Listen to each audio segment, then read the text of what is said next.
Robot तो इंसानों जैसी दिखती है। यार सही कह रहा है। अबे यार, ऐसे इंसानों वाले रोबोट असलियत में होते हैं क्या? आपको ऐसे पूछते हैं। भाई क्या चल रहा है? आपको भैया आपसे एक बात पूछनी है। हाँ पूछो। भैया ऐसे रोबोट असलियत में होते हैं क्या, कि जो इंसानों की तरह बात करते हैं, इंसानों की तरह वो सीखते हैं, कुछ। अच्छा, ऐसे रोबोट हाँ होते हैं। ऐसा हो सकता है क्या कि इंसान आगे चल के रोबोट बन जाए? हाँ पॉसिबल है, अभी भी होता है ऐसा। भैया हमारे चैनल के लिए ये ऐसी कोई वीडियो बना दो। ऐसे थोड़ी, तुम्हारा चैनल थोड़ी है वो, चैनल तो मेरा है, तुम्हारा थोड़ी है। ये चीज़ पहले भी डिसाइड हो चुकी है ना? हो चुकी है ना भाई? नहीं, चैनल तो हमारा है। हाँ। वीडियो आप बना लेना। यार चलो ठीक है, बना देता हूँ वीडियो। सो हेलो एवरीवन, तो आज की इस वीडियो में मैं आप लोगों को बताने वाला हूँ कि साइबॉर्ग्स क्या होते हैं और ह्यूमनॉइड्स क्या होते हैं। तो यार फर्स्ट ऑफ ऑल मैं इन दोनों टॉपिक्स को आपको इससे आगे बताने से पहले ये चीज़ क्लियर कर देता हूँ कि मैं इन टॉपिक्स को इसीलिए कवर कर रहा हूँ इस वीडियो पे क्योंकि मुझे लगता है कि ये आप लोगों को कहीं ना कहीं जानना ज़रूरी है। भले ही आप IT फील्ड से हो या ना हो, लेकिन ऐसा है कि फ्यूचर तो टेक्नोलॉजी पे ही डिपेंड है। पूरे इंसानों का, जितने भी ह्यूमन बींग्स हैं, उन सभी का जो भी फ्यूचर है वो सारा का सारा टेक्नोलॉजी के ऊपर डिपेंडेंट है। ये बात आप लोग जानते हो।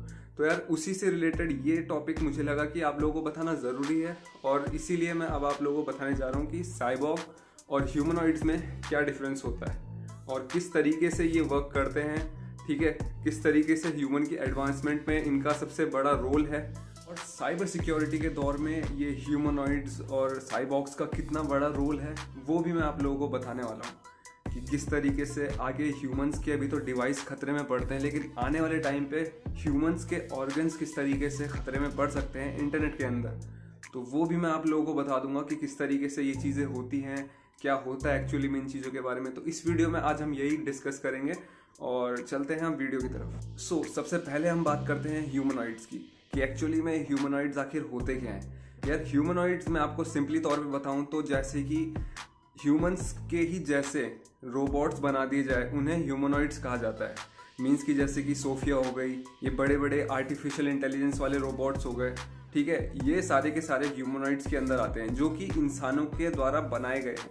मीन्स कि इंसानों की तरह जो दिखते हों, लेकिन क्या होता है उनके जो ऑर्गन्स, टिश्यूज, उनके अंदर ये सब ना होकर के मशीनरी कंपोनेंट्स वगैरह हों और साथ ही साथ में वो पूरा का पूरा उनका इंफ्रास्ट्रक्चर जो है, जो भी टेक्निकल इंफ्रास्ट्रक्चर है, वो सारा का सारा काम करे AI बेस पे, प्रोसेसर्स के बेसिस पे या फिर किसी भी ऐसे इक्विपमेंट्स के बेसिस पे जो कि उनको रन करता हो, तो वो कहलाते हैं ह्यूमनॉइड्स।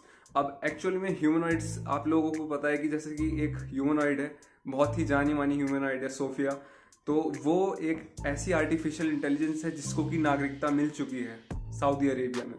तो आप लोग सोच सकते हैं कि कितनी बड़ी एडवांसमेंट है ये टेक्नोलॉजी के अंदर कि एक आर्टिफिशियल इंटेलिजेंस, एक रोबोट को, मीन्स एक ह्यूमनॉइड को नागरिकता मिल चुकी है जो कि इंसानों को मिलती है आमतौर पर। तो अब आप लोग सोच सकते हैं कि ह्यूमनॉइड्स कितने ज़्यादा एक तरीके से एडवांसमेंट को लेकर के चल रहे हैं आने वाले टाइम पे, क्योंकि बोलते हैं कि ह्यूमनॉइड्स हो गए, जैसे कि ये रोबोट्स हो गए, इन्होंने कहीं ना कहीं इंसान का काम जो है आसान कर दिया है और काफ़ी इंसानों की जॉब भी ले ली है। तो आगे आने वाले टाइम पे ह्यूमनॉइड्स का ही ज़माना है सारा का सारा। और अभी तक का सबसे हाईली एडवांस्ड जिसको बोलते हैं हम ह्यूमनॉइड, वो है एसिमो, जो कि होंडा कंपनी का है। होंडा कंपनी जिनकी कार भी बनती है ना, बाइक्स भी होती हैं, तो उसी कंपनी का एक सबसे एडवांस्ड ह्यूमनॉइड है, वो है एसिमो। तो वो ह्यूमनॉइड इतना ज़्यादा एडवांस्ड है कि उसके अंदर की जितनी भी एल्गोरिदम्स है, समझने की, चीज़ों को देख करके उन चीज़ों को अपने अंदर स्टोर करने की, ये सारी की सारी कैपेसिटी सोफिया से कहीं ज़्यादा है। और जिसको हम बोल रहे थे सोफिया, जिसका नाम मैं अभी ले रहा था, जो कि है आर्टिफिशियल इंटेलिजेंस है, वो भी एक ह्यूमनॉइड है जिसको नागरिकता मिली हुई है, तो उससे भी ज़्यादा एडवांस्ड है वो। मतलब काफ़ी हद तक इंसानों के मोशंस को कॉपी करता है, इतना ज़्यादा एडवांस हो। तो इस चीज़ से आप लोग पता लगा सकते हो कि ह्यूमनॉइड जो हैं वो कितने ज़्यादा एडवांस हो चुके हैं और आने वाले टाइम पे इनकी एडवांसमेंट और भी ज़्यादा बढ़ने वाली है। अब बात करते हैं साइबॉर्ग के बारे में। देखो, इस टॉपिक को मैं थोड़ा सा हाईलाइट इस पॉइंट पे इसलिए करना चाह रहा हूँ क्योंकि ये टॉपिक आप लोगों के लिए भी जानना थोड़ा सा ज़्यादा ज़रूरी है। तो साइबॉर्ग की एक छोटी सी डेफिनेशन सिर्फ ये है कि ऐसा टेक्नोलॉजी का ऐसा कोई कंपोनेंट जो कि इंसान के किसी शरीर के हिस्से के साथ जुड़ करके इंसान की एबिलिटी को थोड़ा और ज़्यादा इन्हेंस, थोड़ा और ज़्यादा इम्प्रूव कर दे, वो एक तरीके से साइबॉर्ग कहलाता है। वो पूरा इंसान वो साइबॉर्ग कहलाता है। और इस चीज़ पे जो पढ़ाई होती है, इस चीज़ पे रिसर्च होती है, उसे साइबरनेटिक्स कहा जाता है। अब देखो ऐसा होता है कि इंसान की बॉडी के साथ, मान के चलो कि एक कोई इंसान है, ठीक है, उसका किसी एक्सीडेंट में हाथ चला गया, ठीक है, एक लेफ्ट हैंड चला गया, तो क्या होता है कि साइबरनेटिक्स की हेल्प से उस इंसान के जो बॉडी के पार्ट्स होते हैं ना, मीन्स की जैसे जो बहुत ही सेंसिटिव होते हैं, जिनकी वजह से कि हम लोग अपना हाथ पैर हिला पाते हैं, जिनको हम न्यूरल सर्किट्स होते हैं, उन्हीं की वजह से क्या होता है, हम ब्रेन में कुछ सोचते हैं तो न्यूरल सर्किट्स काम करते हैं और एकदम से हमारे हाथ को मूवमेंट करने में हेल्प करते हैं।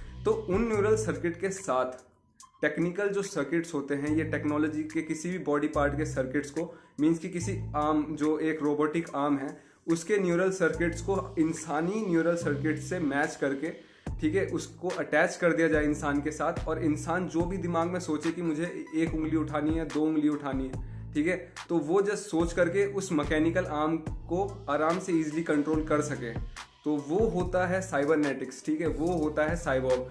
किसी इंसान के साथ अगर कोई भी टेक्निकल पार्ट या टेक्निकल कंपोनेंट जुड़ जाए, मीन्स कि उसके न्यूरल सर्किट से, जो कि मतलब उसके दिमाग से कंट्रोल हो, तो वो इंसान एक तरीके से साइबॉर्ग कहलाया जा सकता है, मीन्स साइबॉर्ग ही कहलाया जाता है।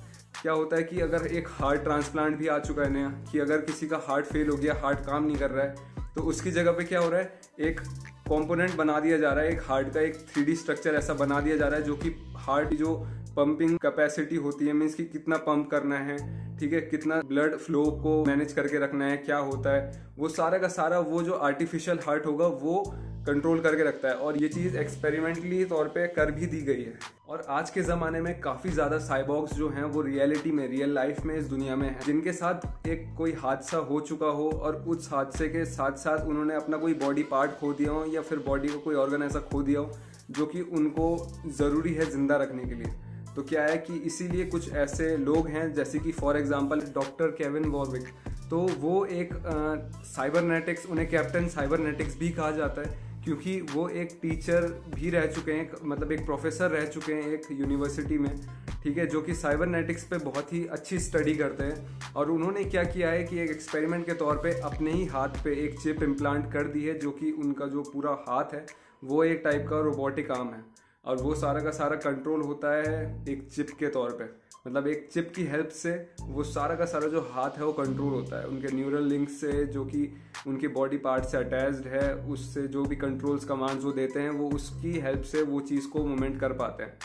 तो आप लोग खुद सोच सकते हो कि यार एक ऐसे ही, ये सिर्फ ये अकेले नहीं है, इन्हीं की तरह बहुत से हैं। एक तो ऐसे भी है जिनका दिमाग में एक चिप इम्प्लांट की हुई है उन्होंने, ठीक है, जिनको किसी बीमारी से वो जूझ रहे थे तो उनको उनसे हेल्प मिलती है। और ऐसे ही बहुत सारे लोग हैं जिन्होंने साइबरनेटिक्स की हेल्प ली है अपने किसी बॉडी पार्ट को कंप्लीट करने के लिए, ठीक है, मतलब कि उसकी एबिलिटी को थोड़ा और इन्हेंस करने के लिए वो एक साइबॉर्ग बन चुके हैं।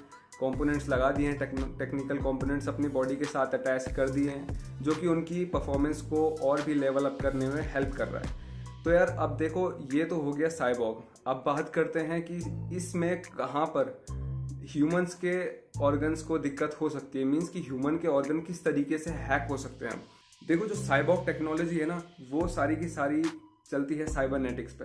और साइबर का मीन्स क्या होता है एक्चुअली में, कि हर वो चीज़ जो कि इंटरनेट से कनेक्टेड है।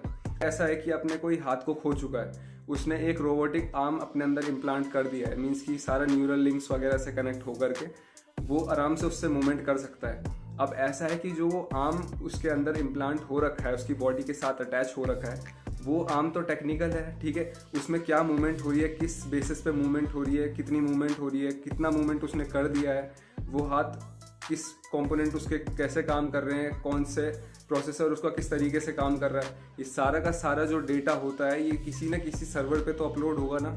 और सर्वर पे अपलोड होगा तो उसका मतलब आराम से ये चीज़ें हैक की जा सकती हैं। मीन्स कि जो इंसान का कंपोनेंट होगा वो इजीली हैक हो सकता है। मीन्स कि उसका जो डेटा होगा कि उसने उस हाथ को कितनी बार मूवमेंट किया है, ठीक है, उस हाथ पे जो प्रोसेसर है, जो चिप इम्प्लांट हो रखी है, वो सारी उसकी ब्रेन से इम्प्लांट हो रखी हैं, ठीक है। किसी केसेस में ऐसा होता है कि अगर बॉडी के जो न्यूरल लिंक्स आपस में कनेक्ट नहीं कर पाते हैं, वो डायरेक्ट फिर माइंड से कनेक्ट कर दिए जाते हैं किसी चिप को इम्प्लांट करके। और अगर उस चिप को किसी तरीके से एक तरीके से उस चिप का कंट्रोल अपने हाथ में ले लिया जाए तो क्या होगा, इंसान के बिना सोचे समझे, मत तो इंसान अगर सोचेगा भी नहीं ना कि मुझको ये हाथ उठाना है, तो अगर उस डिवाइस को, उस न्यूरल चिप को अगर किसी ने हैक कर दिया तो क्या होगा कि इंसान के बिना सोचे ही वो अपने आप उठने लगेगा या फिर कुछ भी बॉडी पार्ट्स अपने आप मूवमेंट करने लगेंगे और उससे कुछ भी आगे चल के खतरा हो सकता है इंसानों को। तो यही चीज़ है कि मतलब इंसान साइबरनेटिक्स में जितनी ज़्यादा तरक्की करेगा उतना ही ज़्यादा इंसानों के लिए भी खतरा रहेगा। क्यों? क्योंकि अगर टेक्नोलॉजी इंसान के शरीर के साथ अटैच्ड हो चुकी है तो ऐसा है कि आराम से इंसान तक को भी कंट्रोल किया जा सकता है। अभी तक ऐसा होता था ना कि हमारे डिवाइसेस को कोई अगर हैक कर लेगा तो वो सामने वाला कंट्रोल कर सकता है हमारे डिवाइस को। तो वही है, अब जब सारे के सारे कंपोनेंट जो कि एक तरीके से कंप्यूटर कंपोनेंट्स ही होते हैं वो इंसान के शरीर के साथ ही जुड़ जाए और अगर उस कंपोनेंट को ही, उस पर्टिकुलर कोई प्रोसेसर को या उस चिप को अगर कोई हैक कर दे, उस चिप के सर्वर को या उस पूरे कंपोनेंट के सर्वर को ही अगर कोई हैक कर दे तो सोचो कितनी बड़ी तबाही हो सकती है इस चीज़ में। कि लाखों की यूनिट्स में अगर कोई साइबॉर्ग्स वगैरह अगर बन रखे हैं लोग, मतलब मजबूरी में उन्होंने लगा रखा है, किसी एक सर्वर पे उन सबका डेटा रन कर रहा है और अगर वही सारा का सारा सर्वर हैक हो गया तो वो क्या पता वो लोग अपने आप को ही मार दें। उनके जो बॉडी पार्ट्स उनकी एबिलिटी और परफॉर्मेंस को इंक्रीज़ करने के लिए उसमें लगाए गए हैं, क्या पता वही उनकी डेथ का कारण बन जाए। तो आज की वीडियो में सिर्फ इतना ही था। होपफुली आपको ये वीडियो पसंद आई होगी, थोड़ा इन्फॉर्मेटिव लगी होगी, नई चीज़ जानने को मिली होगी और थैंक यू सो मच। एक चीज़ और कि यार, अगर आप लोगों के कोई भी क्वेश्चंस है टेक्नोलॉजी से रिलेटेड तो आप लोग आराम से पूछ सकते हो मुझसे, ठीक है, किसी भी बेसिस पे, लेकिन टेक्नोलॉजी के बेसिस पे होने चाहिए सारे क्वेश्चंस। लेकिन ऐसा है कि अगर क्वेश्चंस ज़्यादा हुए तो मैं एक Q&A वीडियो तैयार कर दूंगा जिसमें कि आप लोगों के पूछे गए क्वेश्चंस का मैं आंसर दूंगा, ठीक है। जिस तरीके के क्वेश्चन होंगे, चाहे साइबर सिक्योरिटी के होंगे, चाहे टेक्नोलॉजी के बेसिस पे होंगे, किसी भी बेसिस पे होंगे, तो वो आप लोग पूछ सकते हो और उसका मैं आंसर दूंगा Q&A वीडियो में, जो अब अगली आएगी। अगली भी तब आएगी जब आप लोग क्वेश्चन ज़्यादा पूछोगे, इसलिए ज़्यादा से ज़्यादा कमेंट करो, अपने क्वेश्चंस रखो कमेंट सेशन में। तो तब तक के लिए thank you, be safe and be secure.